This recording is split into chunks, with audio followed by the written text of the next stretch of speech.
What is up, guys? We are back at it. Today we're going to be starting off with another Q and Avery session where I'm going to be answering any questions from the chat and most importantly, all the questions from my subscribers who have already sent some in from my Discord. And we got some long ones today, which will be fun. But as always, I'm going to be taking some questions from the chat.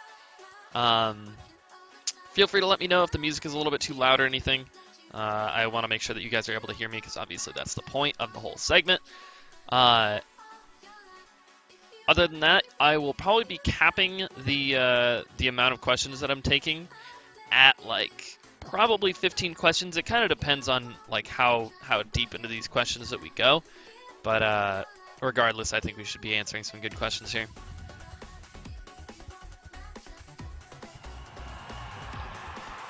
Wonder Ginger, thank you very much, dude. I appreciate that. The 3-month resub. Yo, already like 5 subs in the chat. Hope you guys are doing well. I figure we'll wait just a sec here. I'm actually going to start this playlist over because I forgot to do that. But starting off with some Kanye. I don't even like this album, honestly, which maybe I'll get flack for. But I do like this album. No, sorry. I do like 4 songs on this album, probably. And the rest of it just confuses me. There's 20 songs. There's 20 tracks on this album. I only like 4 of them. It's very weird. Oh, hell yeah, this playlist is sick already. I'm glad you like it. I think this is probably the best song on the album. Either this one, Ultra Light Beam, or one other thing. Kanye Sucks. I think old school Kanye is pretty good. He's like a decent producer when like his whole thing was that he just produced beats. But other than that, it's kind of weird. Sorry, I'm just holding off here real quick. Let me update that sub number real quick too.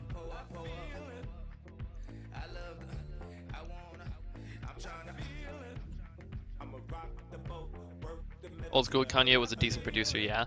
Yeah, I know. And this is just like kind of guilty pleasure stuff.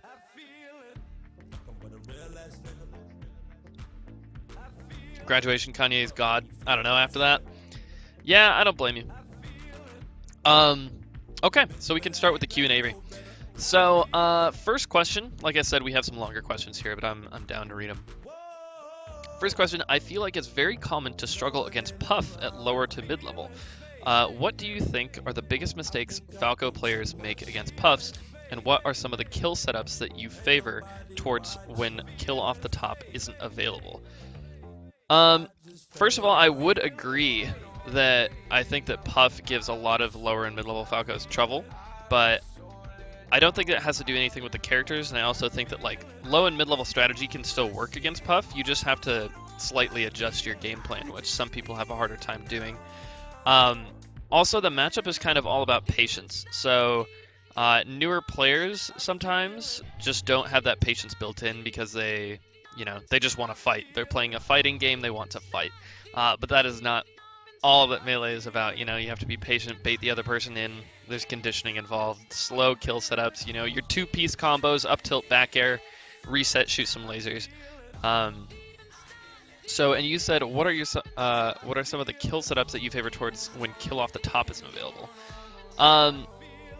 First of all, I think that kill off the top is generally always available. Up throw, up air, if they don't SDI the lasers, will work until like 200%. Down throw up smash or down throw turnaround up tilt works until like 150, maybe even higher if they DI in. Jab up smash, jab up air, jab back air, I guess is one that doesn't necessarily kill off the top, but is also like kind of higher towards the kill percents. Also down throw forward smash is kind of at a lower percent range. But what I'll do if I'm trying to kill them off the side, like if they're camping the ledge or something, is laser forward tilt will eventually just kill. On Yoshi's, it'll kill at like 140. At Dreamland, it will kill at like 185, 180. So laser forward tilt is basically just the counter to ledge camping, because there's nothing that they can really do to aggress on you from the corner or like build up damage if you have a laser in front of you. And then forward tilt just true combos. So I think laser forward tilt could be something if you're looking for something like that. But most of your kills honestly are gonna come from the top, I think. I'm trying to think if there are any other like kill setups that I use, but it's mostly just like jab into stuff or like a throw combo. That's about it. Hopefully that helps. So second question. Okay, so one thing that bothers me that I've heard you say in the past too is that PP coming back would struggle because of changes in the meta. As someone who's skeptical about Melee having a hard and fast meta game to observe in general, my question is, in what ways do you think the game has substantially changed since 2015? Is it just top players growing more consistent? Is it the way that HBot goes for rests and wins tournaments now? Also, do you feel like the Falco metagame in particular has stagnated in PP's absence, and if so, what can we do to advance it? This is an interesting question, actually. I actually really like this. It's tough to break down exactly what has changed, but you said, in what ways do you think the game has substantially changed since 2015? Since 2015, it's basically been, and I've heard Tafo talk about this, which is, I really like using it, is that we're in a period of refinement. So there's not like a ton of new tech being discovered, right? I remember when Cardano, no, it might not have been Cardano that figured it out, but I know that he made the Smashboards post about it, figured out about the Z power shielding and everything. That was something new. We thought this could be something that we implement in the meta, and like now power shielding lasers is a 2-frame window, super free for some characters, right? Like that's something new that you build into the meta. Laser landing, for example, things like that can like drastically change situations in the game. And I feel like only a few things like that have really affected the meta since 2015. And I wouldn't say that those things are that substantial. Like, people are getting better at ledge dashing. People are more confident out of the corner. People's punish games have been mapped out more with specific characters. You see other Marths other than Mewtwo doing chain grabs on FT and actually executing. Zane doesn't miss those forward throw pivot tippers on Puff. Things like that. Those are all little refinements, which is why we're in this period of refinement. Because ledge dashing was already a thing, right? Nobody just figured out ledge dashing in 2015, right? It's just that we're getting better at ledge dashing. We're getting better at doing the chain grabs. There are more people that are willing to pressure you, that are confident about what they're doing. And they're getting better and better at it. Like, right? Like when I pressure a shield, right? It's not like I invented double shine or the double shine is even something new. I feel like I first saw double shine being implemented in like seriously implemented in like Falcos in like 2012 or something probably. But it's just that I'm getting more consistent at it than most people in the world, right? Like I can do it nearly frame perfect every time. I catch a lot of buffered rolls, and I've found a lot of scenarios where I can actually use that. So I'm refining something that's already been out there. So really nothing. I wouldn't say that that's like a substantial change, because there isn't just one thing that's like, oh, we found out that Puff can just camp the ledge and like the game is over or something. Like that would be a substantial change in the meta, right? But no, I think it's a bunch of small refinements that I just don't think that PP would be exactly ready for. Like I said, if he had to play KJH, I don't know how he would handle it. Obviously, PP's incredibly intelligent and very fast to adapt, so I don't think that he would have like all the trouble in the world dealing with it. And I also think that he could outsmart Kalini enough, and his punish game was still clean enough to where he's probably still favored to win, in all honesty. But, PP himself wasn't even that good at ledge dashing. Like, he has to respect Kalindi coming off the ledge every single time. Every time he gets up thrown onto a platform, he has to expect to take 70 damage, which is something that he just hasn't had to experience. PP is, and I'll give him credit for this, and I know that I said that PP coming back would struggle because of changes in the meta, but I do give him credit for the ability to adapt without having, like, gain the situational awareness through play. So he just studies the game, he analyzes the game, and he's very, very quick to understand what he should be doing in certain situations, which is not common. Most people need to put themselves in a certain situation like 10 times, and then they'll have an idea of the mix-ups involved, and then they have to spend time thinking about it after that. So it's a long process for most people, and it's pretty tough, but PP is incredibly gifted in that sense, for sure. But the second part of the question, also, do you feel like the Falco metagame in particular has stagnated in PP's absence? And if so, what can we do to advance it? No, I don't necessarily think that the Falco metagame in particular has stagnated. I think that maybe Westballs and parts of his game plan have stagnated. which is like what a lot of people just look at West Balls as like the Falco a lot of the time, because Mango is all just, he does pretty basic things and pretty basic mix-ups, and he's just incredibly solid. He's like a much better Santiago, I think, in my mind. He doesn't do anything insane, but he's going to outsmart his opponent, hit them hard, and it's not like he's changed the metagame necessarily with what he's doing, but he has incredible matchup knowledge, Mango does. But West Balls has always kind of been this person to change the meta, right? Like he put on hard pressure. He invented West Balls pressure. He did side B slide off. He did slide off into instant side B for the first time. He was like the first person to do like multi-shines on people, hard hitting strong combos with lots of DI mix-ups. And that's totally different, but that hasn't really changed, right? West Balls is kind of playing the same way. You don't see Santiago pushing the metagame either, right? Like, he's not doing anything that you've never seen before, necessarily. But I do think that there are other Falcos. I think that Squid is most definitely pushing the metagame. I think that Falcos are getting better against floaties, too, which has been a problem for them in the past. Which you could say there's an inner metagame between Falcos and floaty characters. And I think, I guess I have kind of pushed the Falco metagame. I started doing Shine Lands, which I don't think anyone had really implemented except for Bones before me. But I guess I kind of popularized it, although nobody's really doing it yet, right?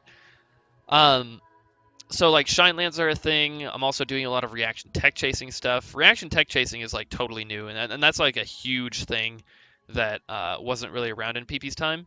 Watching Yort and K-Pan play against Puff makes it look awful for Puff players. I actually taught Yort how to play that matchup, so that's funny. But yeah, Yort, another person who's like definitely put a lot of work into figuring out exactly what you should be doing on all of your tech chases. And like I said, I just think that that's something that's been missing since PP was around. So that's definitely a big part of the metagame that's changed. Unfortunately, you can't really tech chase that many characters, so it doesn't really apply to every matchup. But yeah. Oh, and another thing that you could talk about too in terms of the metagame is that people are starting to crouch cancel and ASDI down way more than before. And this is like a concept, that Drugged Fox has been talking about for, God, I mean, I'm sure he's been talking about it forever. But I heard him talking about it in, I want to say, like 2013, 2014, just talking about how important ASDI down could be if people really start doing it. And I'm starting to see it even at the mid-level. There are a lot of players who really understand, like, ASDI down grab is just a fantastic option, especially against jabs and stuff. PP, a huge laser jab kind of player, so he might struggle with that. But yeah, hopefully that answers your question. Thanks for that question. Reaction tech chasing with Falco is super underrated. I agree. I think that platform tech chasing on reaction is like really incredibly important. People aren't really doing it yet. And just remember, guys, if you guys have any questions in the chat, Melee related, feel free to ask and I will add them to this little notepad because I only have 2 more questions. I'll probably answer like 7 more or something like that.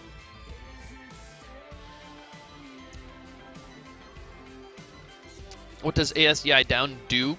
As far as I understand, it makes your character like collide with the stage after getting hit by a weak move. And so you have like 4 frames landing lag and then you're able to do anything that you want after that. CC and ASDI down are good, especially against Fox's up smash versus heavy characters. Yeah, low percent, it's definitely incredible against up smash for sure. Tips for the Marth matchup? I really don't want to take a question this broad. I would appreciate if you could like come up with a more specific question because that's really open-ended, to be honest. Tips? Oh, that's funny, Dindy. That's funny. Tips for Samus matchup. It's so hard to just say tips. But yeah, if you guys can think of more specific questions, I should have said that. But it's just like, I could talk about tips for the Samus matchup for like 4 hours, but that's not the purpose of this little question and answer sort of thing. What was your first tournament? Perfect. I'll get that one here. Okay. For Sheik versus Falco, what should corner pressure look like from Sheik? So a lot of times it's going to be doing like a short hop back into auto cancel fair or late fair on shield. this first of all keeps you safe from short hop laser and also puts a lot of priority like up and diagonal in front of Falco, which I think is really, really good because Falco doesn't have priority to cover himself there unless he turns his back, but he definitely should not be turning his back in the corner. So if you can do AC fair and then implement like a pressure mix-up, for example, you do AC fair into backwards jump again, this can keep you safe again, right? Like, you could just force fair, and if at any point they choose to roll out of the corner because of your pressure, Sheik is so good at reacting and just turning around and F-tilting or turn around and grabbing.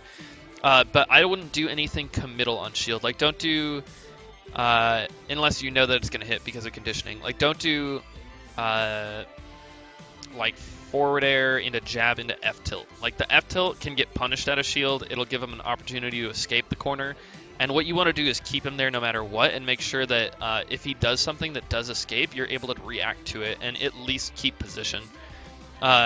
So, for example, either an AC or late fair into dash away is really, really good too, or just like AC fair dash, jab dash away, or jab dash away, or jab into fair. Like all of these pressure mix-ups, I mean, I'm really just explaining how Sheik does shield pressure, but that is really the basics of it. It's all just auto cancel or late fair into jab, like single jab or double jab, dash away, or like a hard hitting combo launcher, like a down tilt, like a forward tilt, an up smash even.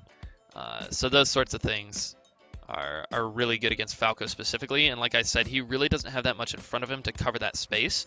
And so if they do roll, you want to react. Hopefully that makes some sense. PP doesn't seem like a reaction tech chasing kind of player. That's just my opinion though.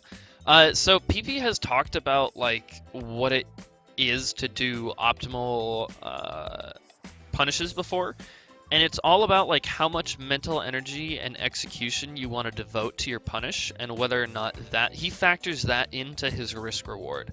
So like if he can charge an F smash and potentially get a kill on like a 50-50, right? Like if you down air someone in the corner and then you charge F smash to cover both tech towards the corner and tech in place, like he values that a lot. And it might not be optimal because you're not covering everything, but he at least has like, it's incredibly easy to do, right? Anyone can do down air into charge forward smash. So it's like, he's not going to mess it up, first of all. It's very hard hitting, and it really doesn't take that much mental energy, and it's like, he's remaining safe at the same time. So in his mind, a lot of times, that's worth it. I'll just copy paste this question and see if I can answer it. I have videos of me ASDing down Fox Wave Shine up smash at like 20% of Samus and her down smashing before the up smash. You know, this is a crazy thing too. You can actually ASDI down tech Fox's up smash longer in PAL because his up smash is so much weaker. And that's pretty important in the Samus matchup, the Peach matchup, the Falco matchup, Fox matchup. What are the matchups? Falcon. Yeah, those things definitely matter. You're a genius? Nice. Glad you think so.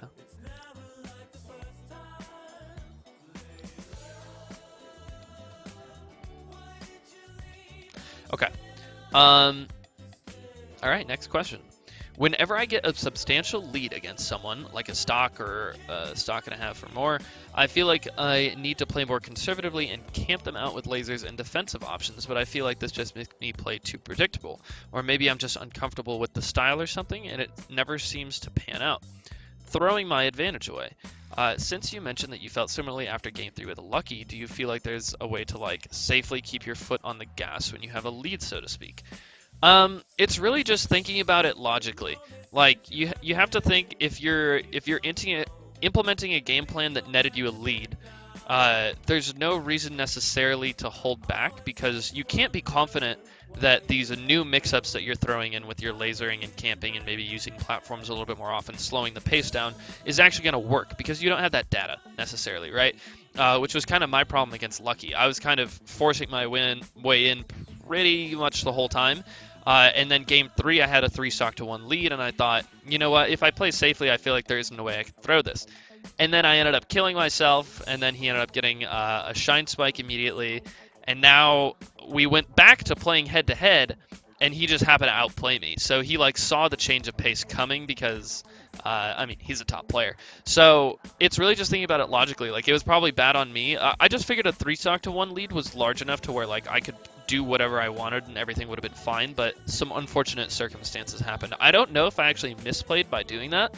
But yeah, just think about it logically. If you have an advantage because you won the mix-ups, if he's not ready for your tempo, if he's not reacting well enough to like the things that you're forcing out of him, then that's what's getting you an advantage. Keep pushing it.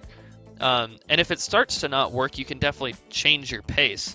But I wouldn't say that having a lead is necessarily any reason to change your game plan. And like I said, maybe if you have a 4-stock to 1 lead, maybe if you have a 3-stock to 1 lead, there's like, if you start laser camping as Fox with a 4-stock to 1 lead, like, are you really going to lose? Probably not. So it could definitely work out because you're taking chip damage all the time, but I needed a substantial hit and I wasn't getting it, sorry.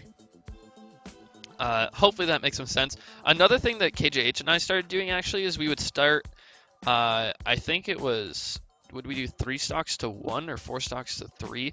I can't remember, but we would start out playing with a deficit and like see how that affects our play. And it was crazy how it actually affects things and how hard it is to win as the person that's 3 stocks down to 4. But the more you practice, the more you can kind of just play like yourself.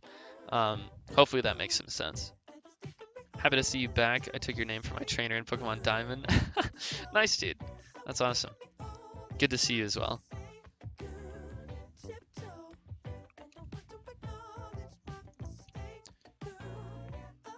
But hopefully that helps. Do you think that Mango would retire from Melee if PP came back? No.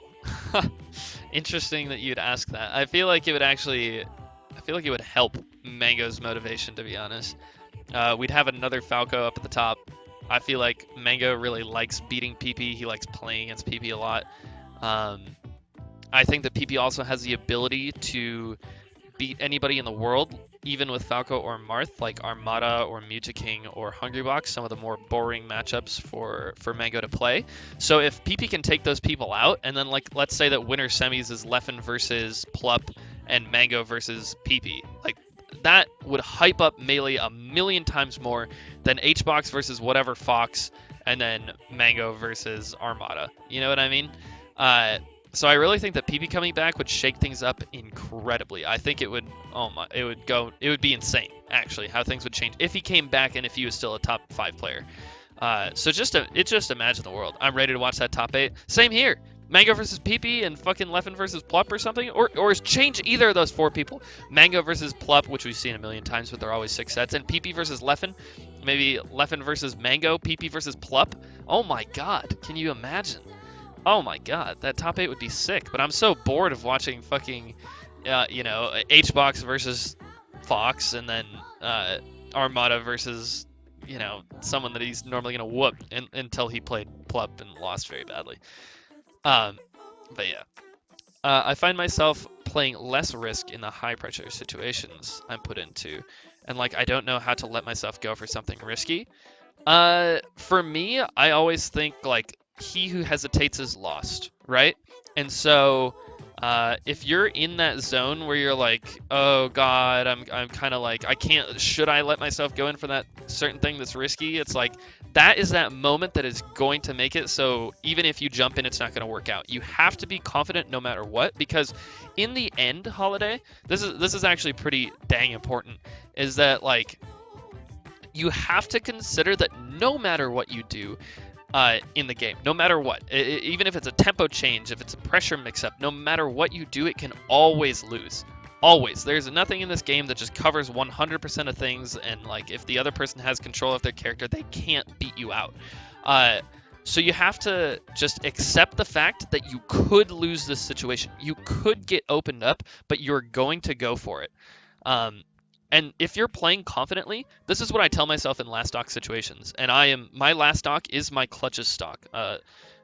What I tell myself in last stock situations is I would say 90+% of the time, the person who is more confident and less nervous in that situation will win. And my goal is to win. So I'm going to not be nervous. I'm going to be confident. There's no doubt about it. I want to win. So why would I give myself a 10% chance to win or less? That's just not how it works. I'll take this question. We can maybe talk about it a little bit. So hopefully that helps. You want to see something like the Skatar Dubs again with Mango and PP? That team was awesome. I actually recently watched those sets. Like very recently, actually like 2 weeks ago or something. Cholo Soccer Mom, I appreciate it. What was that, 3 months? 3 months in a row? Thank you very much. I hope you're having a good one.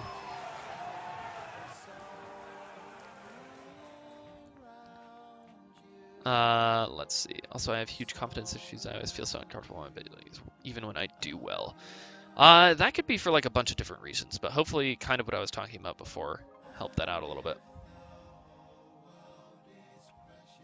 Okay. Next question. How do I, Falco, get in on a needle camping Sheik? So I'm just going to assume that the Sheik is not camping on the other side of the stage on the ground. Sorry, I'm just seeing other questions in the chat, I'm thinking. But I'm going to assume that the Sheik isn't on the ground because like grounded needles are not fantastic against Falco. It really does nothing except for maybe neutralizes the situation and makes it like a little bit more difficult to approach because there's some needles in front of you, but like short hop and air just straight up kicks her in the face and a bunch of other things. You can just move to side platform, it doesn't really matter. So let's say she's on a platform. I wish I could show you like in game, but main thing about it is that there are two positions that you want to take against a needle camping Sheik. It is either, let's say she's on the side platform of Battlefield on the right side of the stage, facing the middle. Oh, out of order? Did I say some of these out of order? Oh, I'm so sorry. I didn't notice. I saw this big question. I thought it was this one. Whoopsies. We'll get it. Might be. But so you either want to be under the other side platform or you want to be directly under her. If you're standing center stage where like usually you would assume this is the place to be, that's actually incorrect because you're right where the needles are going to go. You want to be under the other side platform or immediately behind. So the quickest way to get under her and actionable is you want to dash, wave dash, dash. That is it's very, very quick as Falco. So if you have the opportunity to slide through and get under her and start using up tilts, that's mostly what you want to do as like the way to beat out a needle camping Sheik. But the other way, like I said, is just to disengage and go under the other side platform. Definitely do not go to the other side platform. You want to be under it. And then just shoot lasers. If they have the lead, then eventually they might just sit there for like a minute, and then you're going to have to approach. But nobody really does that. To slide through, indeed. Yeah. But yeah, that's basically what you want to do against needle camping Sheik. Hopefully that helps.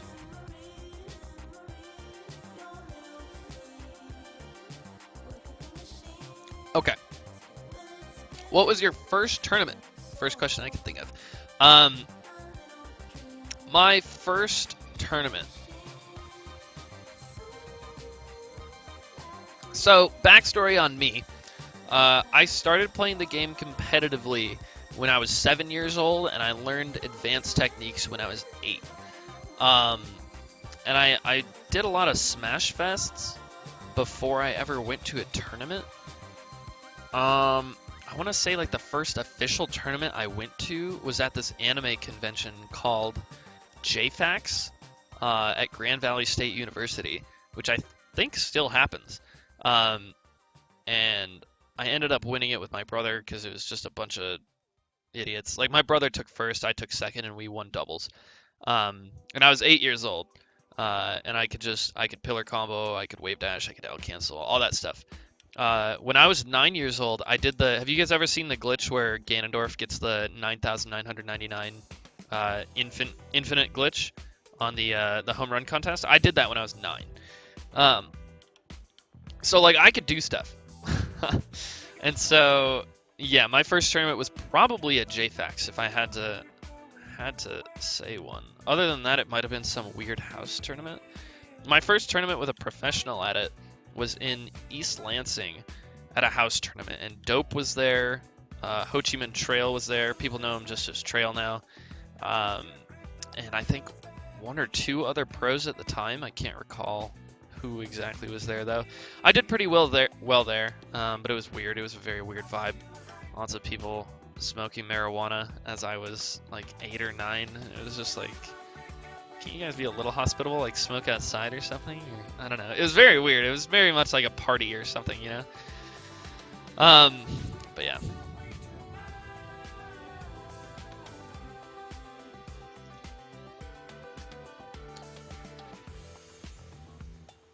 Okay. So, kind of complicated question, but why do you pick different options in neutral? Besides matchup, is there a specific reason top players pick certain moves in neutral? Is it just a mix-up, personal preference, the amount of lag is worth the risk? I've had difficulty knowing which one to pick and would like some insight. So it is most definitely like a combination of all of the things he said and then some. You have to consider the fact that like each move in the game has a different amount of reward and a different amount of risk, and it's not just like if you forward smash in center stage, it has the same amount of risk as if you forward smash in the corner. Because if someone shield grabs you in the center of the stage, let's say they put up their shield and you forward smash, they grab you. If you get thrown in center stage, sure, whatever, you're probably fine. You get grabbed in the corner, you're getting thrown off stage, and the risk is much higher. So stage position matters for move choice, right? So it's stage position. It depends on their percent, right? Like you don't want to forward smash someone at 0, but if they're at 90%, they're dead if you hit them with a forward smash. So the reward for forward smashing is much larger than it generally is. And that all depends on percent. So now we have stage position, we have percent factoring in. But again, like forward smash is just inherently risky because of the amount of lag the move has, like you were talking about. So instead, you could go for like a laser jab and get a pop-up if they're at a higher percent, right? And laser jab is much less committal than like a forward smash. You could do laser jab dash away and completely reset the situation. And you don't have that sort of privilege if you choose to do that forward smash and actually hit their shield, right? So it's a matter of like, yes, it's a mix-up because you want to outplay your opponent. Like there's a basic, at the core of it, there is a pseudo basic rock paper scissors, which is like move beats grab, that's the part everyone has a hard time with because it's not necessarily true in Smash. Sometimes grab beats move, grab beats shield, and shield beats move, right? And you can kind of, you should read Laud's Guide. I haven't seen Laud's Guide, but that would be a good resource for people. My question, and this was for Fox, by the way. I mean, it could be any character, really. So for Fox, yeah, it's all the exact same things, actually. But a lot of it is mix-ups, right? You can do anything, no matter how laggy it is, and if you choose the correct mix-up, it'll work out. And so you need to be watching your opponent and seeing what they're doing. And if you can pick up on a habit, there's Laud's Guides. I just read it yesterday. Nice. That's awesome. I'll probably actually check that out pretty soon. But yeah, I would definitely suggest checking that out. I really don't know what's in it, but hopefully it's some good stuff.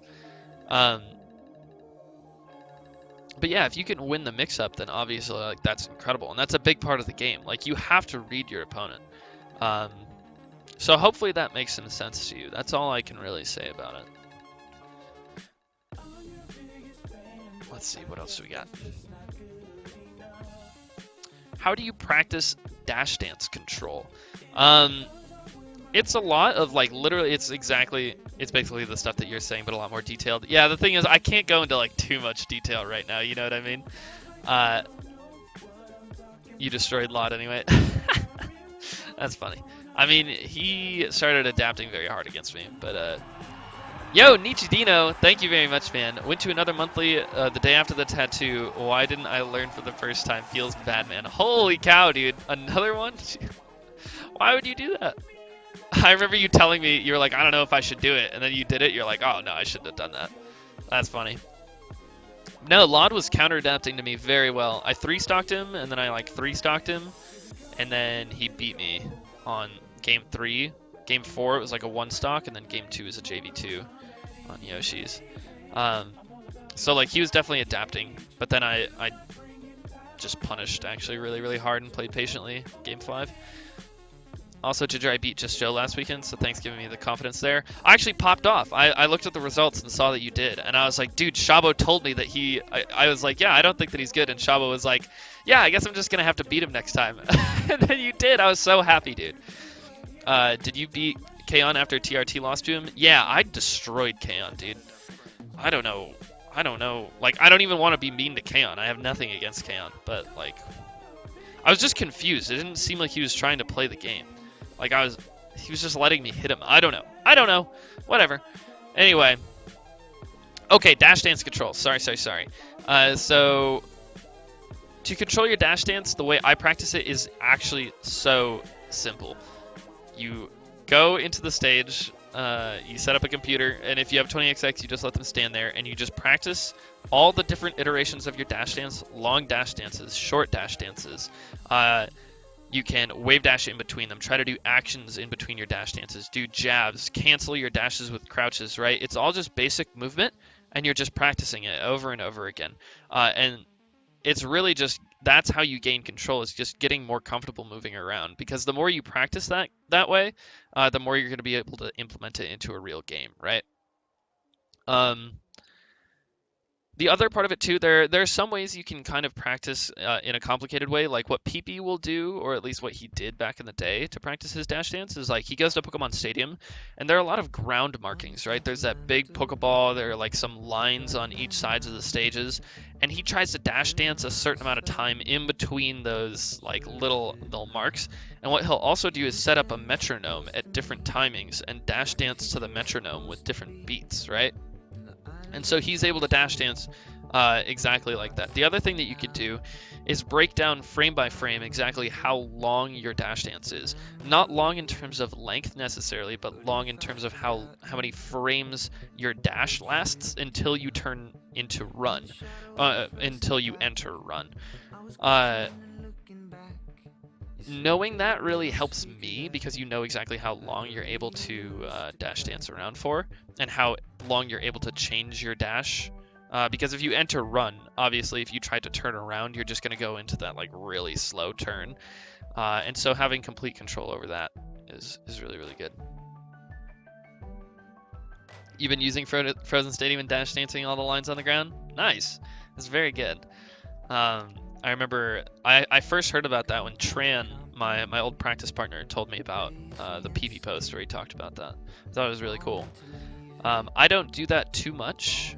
I just kind of move around at this point in my career just because I had to practice dash dance back in the day, but it's been, I mean, I still practice dash dancing, but I used to have to consciously practice each and everything over and over again.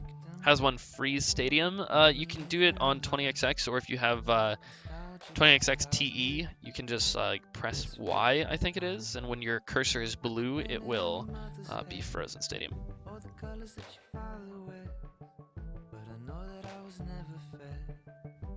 Probably got time for a couple more questions here. How does one get in on a laser camping Falco? It feels so difficult to get in on a good Falco who isn't approaching me. I feel like I used to use full hops way too much, which obviously full hopping is good, but I do it so much because I struggle at playing a grounded game close to Falco. It's so crazy how complex even just this is, so I won't be able to break down everything about it, but I would suggest using side platforms a lot more often.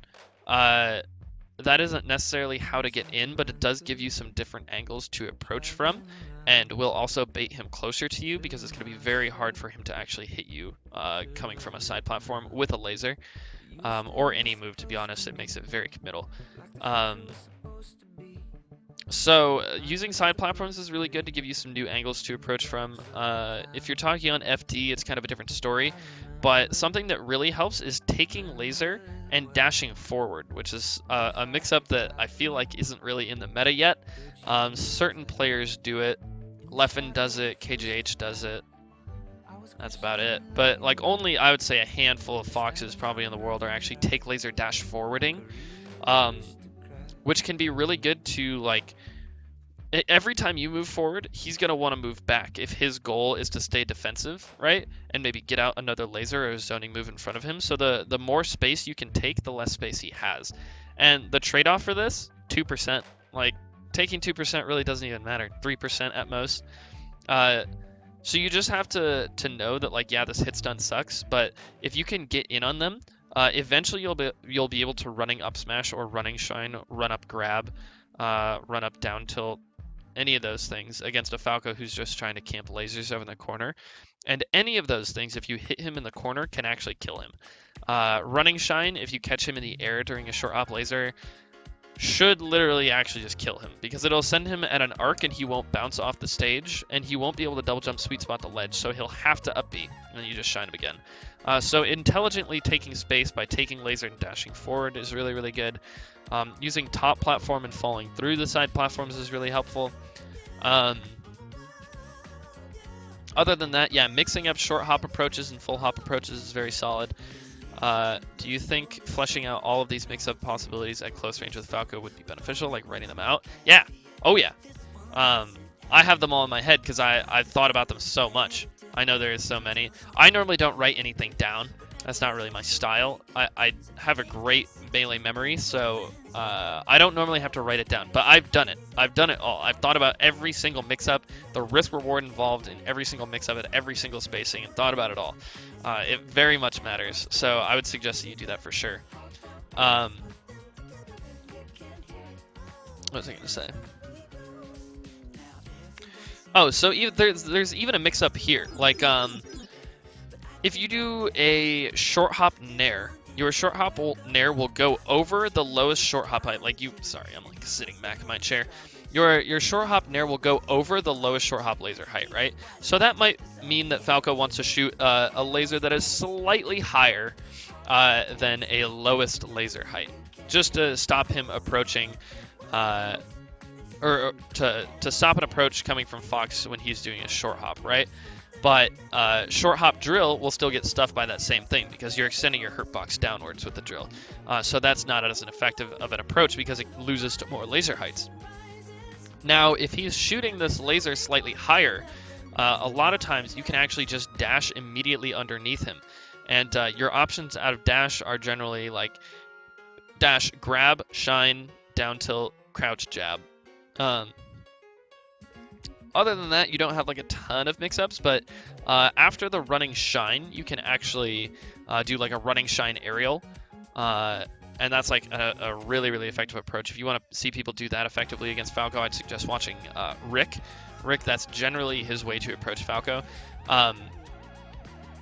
So yeah, sometimes you should commit to the air, sometimes not. Full hop beats all of these laser heights, but at the same time can kind of, I mean, you can get punished for doing things if they whiff punish, right? What the heck? Rognut, $10 donation. What? Thank you so much, dude. I really appreciate that. What the heck? What? There was also a weird. I looked over at my OBS, and there's this weird animation with that guy, like the guy in the woods, who like slowly turns to a smile and then like nods. I've never set that up in my life. I don't know why that happened, but thank you so much for the $10. Bowser beats Falco. Don't at me. I won't at you, dude. No, you're good. But thank you so much, Rognut. I really, really appreciate that. But yeah, the Fox mix-up game with Falco is really, really complex, and so I think writing down all those things can very much help.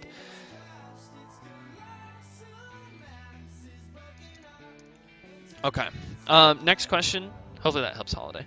How do you explain in an easy way to new or brand new players that swapping characters all the time isn't going to help them if you're going to commit to getting good at the game?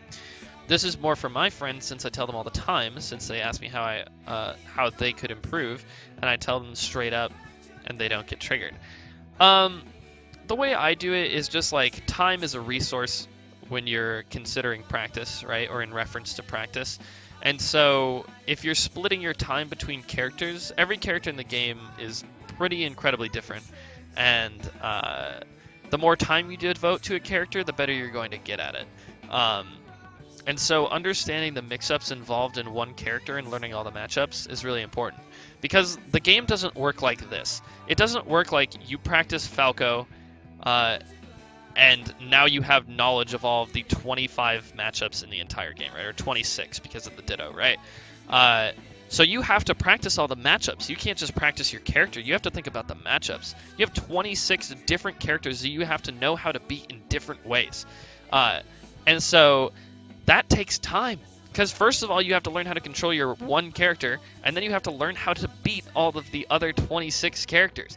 Or 25 characters, sorry. And so, let's say you have mastered it with Falco, and now you pick Marth. Now a completely different character, different jump squat, fast fall timing, priority, different punish game. Now you're punishing off of throws, right? Like, totally different character that you have to learn. Different dash dance. Dash dance is much more important. Marth and Falco are very, very different characters.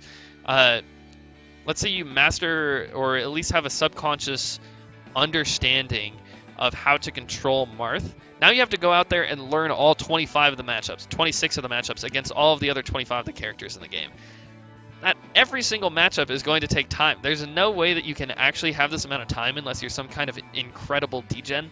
Like an amazing specimen of a human being, if you're able to learn all 25 other characters against your own for multiple characters. It's very, very difficult. It either takes years of time or it takes like incredible degen. So, I mean, I know a lot about the game because I've been playing it for so long.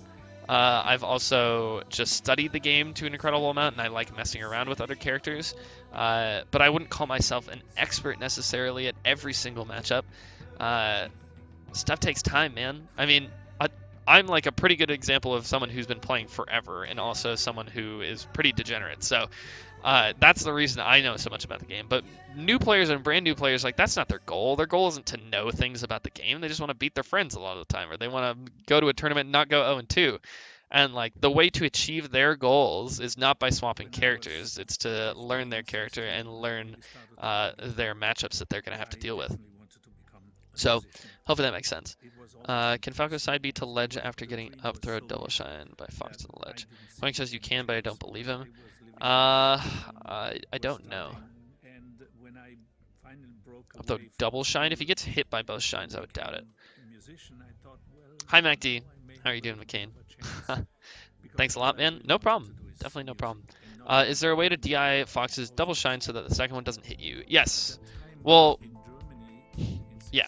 So it's just SDI. You want to SDI up and away, and then the second shine will not hit you. Hi, Hillary. How are you doing? So yeah, that is what you do. You DI the shine up and away. And then the second shine won't hit you. This is kind of harder when they like running double shine you, but like for up throw double shine, I almost never get hit by the second shine because I'm always DIing up and away. Which might seem kind of counterintuitive because like that means that you're DIing off stage a lot of the time, but it's better to get hit by one than to get hit by both. I will take one more question if anyone has one. Sorry if I didn't get to your question. If you guys have any in the chat, you've been holding off and waiting. How often do you plan on doing Q and Avery? Probably once or twice a week is kind of my goal right now. I'm going to be uploading it to YouTube as well. But yep, I'll take one more melee-related question, and then we're going to be switching to some net play. I'm not cutting the stream. Don't get me wrong. This is such a simple question. Is laser grab real? Yeah, basically. Thoughts on Zane versus Fox? Shit looks hard. That's not a question necessarily, but I don't know. Yeah, he's pretty good against Fox. I don't know. But yeah, laser grab is basically real. After hitting a laser, if they're not CCing, you're +7. And so grab takes 7 frames. And how many people have a 1-frame move, even if you're not exactly frame perfect? Like, even buffering spot dodge is going to take you 2 frames. So, yeah. Would you rather fight 1 Bowser-sized Pichu or 100 Pichu-sized Bowsers?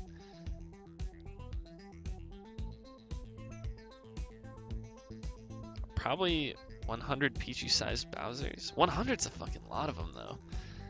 Pichu's not that small. There's a lot of claws. You know what? No.